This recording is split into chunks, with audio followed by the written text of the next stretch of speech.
from the shore of the Mediterranean through, I don't know, the Sahara Desert, which is easy, then through the impassable forests of the Congo, with all the poisonous snakes and the animals and everything else, to get to Zimbabwe, where the Europeans said they suddenly settled and started building stone buildings and a great stone city that looked like nothing they'd ever done in their own Phoenician land. That made sense. Made sense to me. But they made that up to make themselves feel better. And in and around the Great Zimbabwe, this incredible organized stone city, of which there are 243 outlying cities in Zimbabwe, were stone sculptures. And again, the Zimbabwean Shona movement, most art historians with an ethnographic or a Eurocentric view will tell you only really started in the 1950s when a curator came from England and in a paternalistic way developed the native talent. The truth is it was already there, and it was 1,000 years old, and it had languished for a while. But thank goodness there were people like my father who could see into the culture and who had a chance to start to see what was developing. The faith that moved mountains, the spirit that moved mountains, this sculpture weighs about 2,000 pounds, about 9 feet tall. Would you say, no, you haven't seen it either? I have. Didn't drop it on my toe this time. It was good. This didn't come from the sculpture. This was a driver. That's another issue. So we were approached by Dr. Winslow. I only found out that he knew about our little gallery and had been there years ago, recently. He took a leap of faith. Spirit seems to be a part of this. And said, all right, we're going to trust you to do this. Have you thought of something that we could put in? This is what Loma Linda's about. And to be honest, and I'm sorry, I didn't know much about Loma Linda. I've since been so amazed, and moved by what this organization does. Again, faith, spirit, community, family, who come, incredible.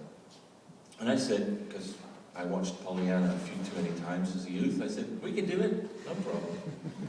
I found a young artist in Zimbabwe, Stanford Chanakira. I think his picture's on some of these walls.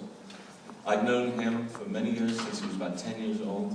Self-taught artist, basic tools, no contact with Europe, but he had a marvelous eye, still does. And I said, if I hold Stanford, he lives out in the country, so we had to get someone to go get him and get him to a phone. I said, I have a project for you. And before you agree to do this, you have to promise me that you can see it through, because this is important. And he said, yes, I would be delighted to. But he said, it may take me a while, because first, I can't just take a piece of stone and force it to become what you want me to do. I have to find the stone that has that already inside. Because to the Shona people, they believe that all the artist does is let loose the spirit of what's in the stone, hence spirit's the stone. Michelangelo said, I just remove parts of the stone that don't belong, and the art is revealed. So the Shona had that same belief, and a very spiritual connection to the stone. Spirits, ancestors, everything lives in the stone and in the earth. And he found a stone in our Mutare region, the Eastern Highlands. We're going to do a little slideshow here, and hopefully it'll work. We've had some technical issues. I love technical issues. Seems like since the first day. Oh, there we go. Eastern Highlands. Beautiful mountain range in Zimbabwe with misty lakes and marvelous tribal villages.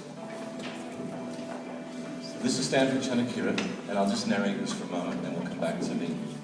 Here's some of the tools he uses. A chisel made of a truck spring. This is the stone he found at 9,000 feet above sea level. And this is a series of pictures as they started working high in the mountains. We had to buy a gantry and take it in. It was too heavy for them to move. They burn the stone through the night to warm it up, to put the wax on it. And then you see it, we're starting to reveal a little bit, aren't we? And you see it as it's coming from its chisel marks. And they're sitting in the African countryside, 17,000 miles from this spot. Okay, we needed some wood. We built a crate. It was too heavy to move, so we had to get a truck with a crane. The crane broke, so we had 20 people. Trust me, it's been a challenge. Here's some pictures of some of the work. And here we are with Greg Powers and my associate Angel. They had to take the windows out of this building and get a forklift to come in and bring it through. Faith moves mountains, and it moves forklifts, and it moves windows. And finally, I think we did a sneaky reveal. A little bit of a surprise now. But this piece was meant to be here.